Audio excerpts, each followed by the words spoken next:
Yemen, A Country in Crisis by yours truly, Heather Mason, written around 2023. Preface. I feel the need to state for posterity that this article was written at a time when I was a member of a group called the Red Spectre.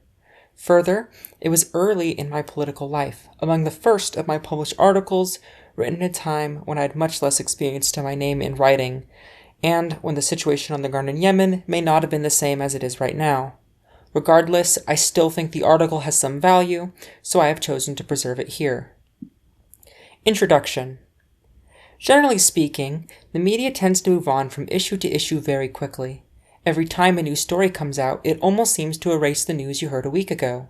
This constant sensationalization of the news cycle is a tool of the bourgeoisie which despises all old news, as when you start connecting these links together, it tells a very incriminating story. As a result of this, old news and old problems get forgotten about without getting solved. For example, look at the Yemeni Civil War, the Saudi invasion of Yemen, and the humanitarian crisis in Yemen. Every day, innocent Yemeni workers and peasants die for the sake of the imperialists, but few are talking about it. This silence is as deafening as it is horrific, because the crisis in Yemen is indicative of the broader contradictions of imperialism and monopoly capitalism, and how these forces oppress the working classes around the world. Thus, the ruling class has a vested interest in keeping you from thinking about it. Therefore, it is essential that we as Marxist-Leninists understand the conditions surrounding the war in Yemen so that we may better understand who the imperialists are and how we can prevent further bloodshed. According to a conservative estimate from the Armed Conflict Location and Event Data Project, ACLED for short, over 150,000 people have died directly in the brutal war that grips Yemen. Among those numbers includes over 15,000 civilians who were killed in targeted attacks. For the sake of comparison, according to the United Nations Human Rights Office, around 8,000 non-combatants have been killed in Russia's invasion of Ukraine. The sheer number of casualties in Yemen, both civilian and military, is simply horrific. To make matters even worse, those numbers from before only include deaths from direct military conflict. On top of the thousands lost in war are the casualties that come from the destruction of infrastructure, crops, and the flow of trade that comes with this destructive war. According to the United Nations Population Fund, around 21,600,000 people in Yemen need some form of humanitarian aid to survive. Over 80% of Yemenis cannot access basic needs such as food, water, and healthcare, all of which are crucial when living in an active war zone. Hadi in the United Nations-backed government. The root of the conflict in Yemen can be traced back to before the Arab Spring in 2010. Before the Arab Spring, Yemen was essentially a presidential dictatorship under President Ali Abdullah Saleh. Former President Abdurrahman Mansur Hadi of the current UN-backed interim government was vice president under the Saleh government for 18 years straight, and holds complicity in those regards. The Saleh government was highly restrictive and participated in numerous civil rights violations, which led to it being forced to step down during the Arab Spring after months of protests as people became increasingly dissatisfied with the Yemeni government.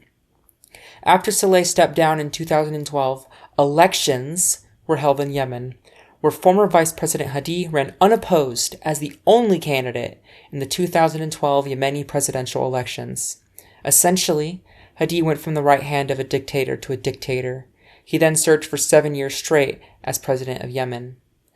President Abdurrahman Mansur Hadi's replacement, who assumed power on the 7th of April 2022, President Rashad Mohammed al-Alimi, has as much of a spotty history. Between the years of 2001 through 2008, under the Saleh dictatorship, al-Alimi served as Minister of the Interior. He was the Yemeni equivalent of the Director of the FBI and the police. He served as an advisor to Hadi starting in 2014, and in 2015 during the Houthi takeover, he fled to live in Saudi Arabia. In 2022, he became president of Yemen after Hadi passed a decree surrendering his power to the unelected Presidential Leadership Council. It is undeniable that the leaders of the UN-backed Yemeni government were complicit as high-ranking members of the government and security apparatus of the Saleh dictatorship. It is likewise undeniable that high-ranking Yemeni officials have received aid from Saudi Arabia, with al-Alimi living in Saudi Arabia after the Houthi takeover. It is also well known that Saudi Arabia is leading a 9-country coalition, including Saudi Arabia, Morocco, Egypt, Kuwait, Sudan, Qatar, Jordan, Bahrain, and the United Arab Emirates, which is actively waging war on the Yemeni people right now. Included in these forces was an American private military company called Constellus, which merged with another company called Academy, previously known as Blackwater, which infamously committed the 2007 Nisor massacre in Baghdad. United States support for the UN-backed Hadi government. The United States directly supports the UN-backed government. In 2022, President Joe Biden claimed the following, quote, "The United States military continues to work closely with the Republic of Yemen government and regional partner forces to degrade the terrorist threat posed by those Al-Qaeda and ISIS groups." End quote. This is outstandingly hypocritical when you consider that last year, Joe Biden claimed the United States would end support for Saudi offensive operations. According to Amnesty International, the Saudi-led coalition in Yemen has been using precision-guided munitions manufactured in the United States. In just one incident involving these weapons, 80-plus innocent people were killed, while over 200 were injured. At the time of the publishing of this article, the United States has conducted 378 airstrikes in Yemen, murdering anywhere between 125 to 151 civilians, as well as 1,394 to 1,785 combatants. Ansar Allah in the Houthi movement. The Houthi rebels who have been besieging the Yemeni government since 2014 aren't much better. They are Islamic fundamentalists who follow a niche sect of Shia Islam known as Zaydism. According to Ansar al-Aswat, the Houthis have been recruiting child soldiers as well as targeting tribesmen for forced recruitment. The Houthis have also excluded their leaders' relatives from recruitment, which is an indisputable example of the nepotism and corruption they hypocritically claim to be fighting against. The Houthis have also collaborated with the former dictator of Yemen, Ali Abdullah Saleh, harboring him and his supporters from persecution.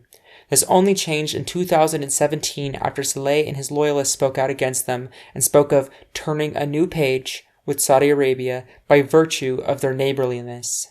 Only then did the Houthis execute him. In November of 2022, the United States Navy and Coast Guard intercepted over 180 tons of explosive material that were being shipped from Iran to Yemen.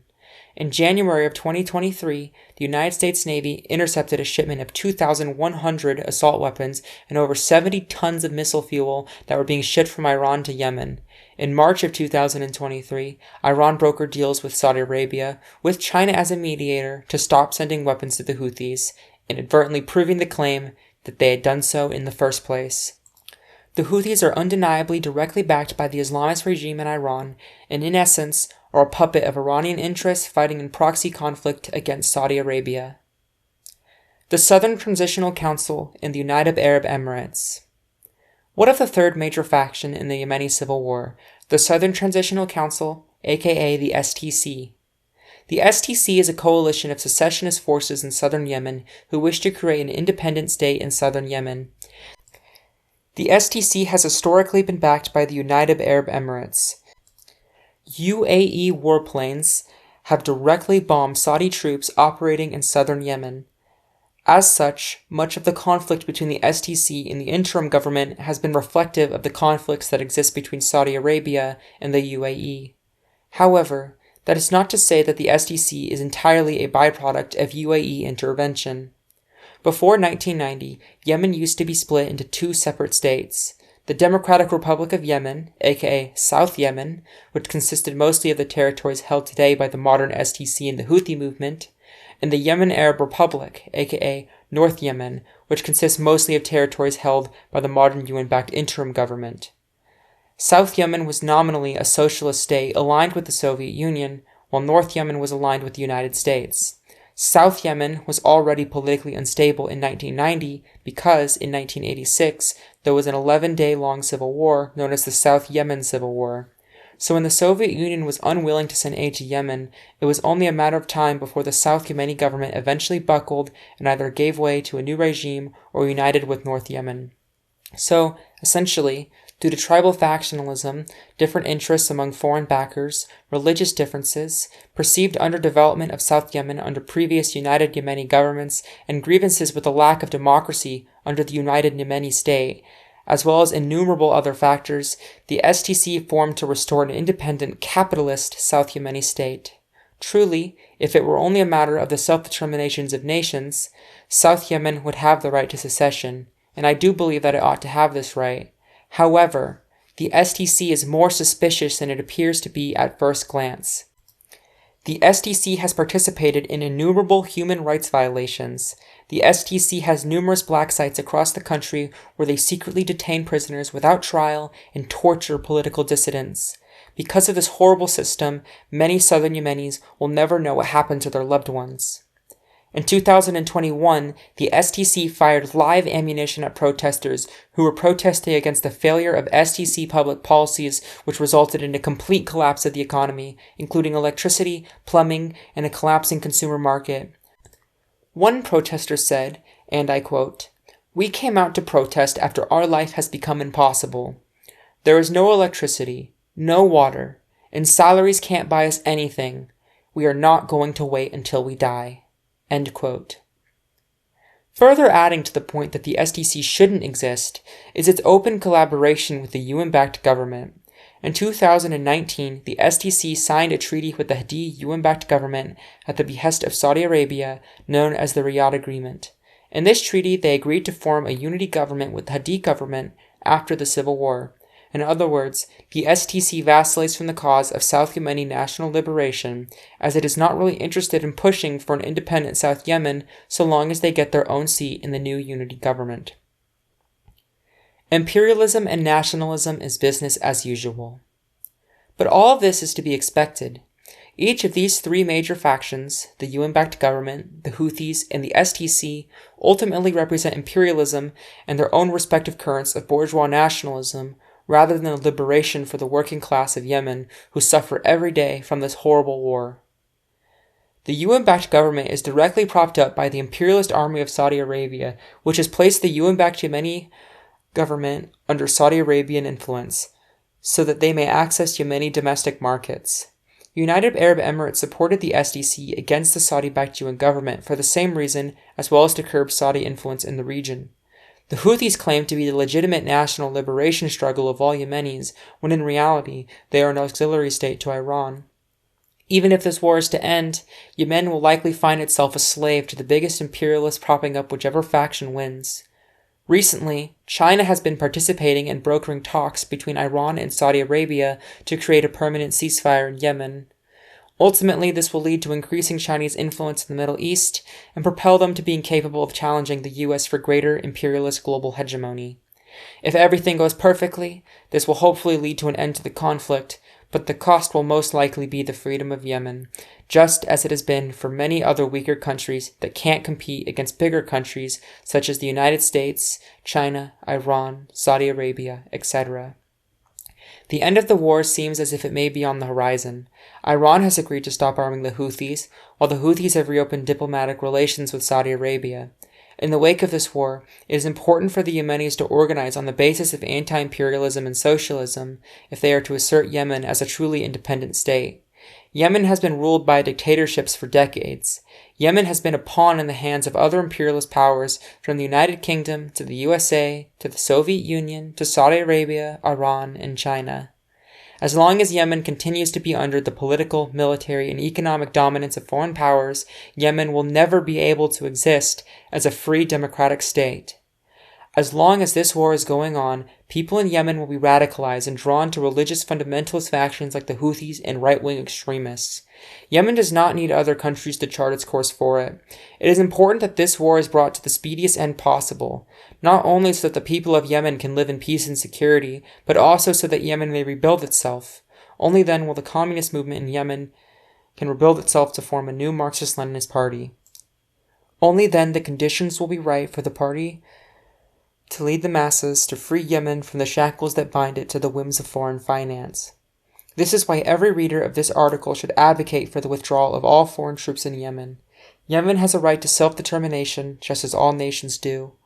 All foreign intervention on the part of the bourgeois states as a whole has done in Yemen is to escalate the conflict and drive the suffering of the Yemeni people. Because of this foreign intervention in Yemen, the Yemeni people have been forced to endure many hardships that have destroyed their country while hardening its people. Only the people of Yemen and the workers of Yemen, in alliance with the peasantry, can ultimately free Yemen and her people to establish a new order based on democracy and workers' power. Workers of the world unite. So that was the end of this article that I wrote.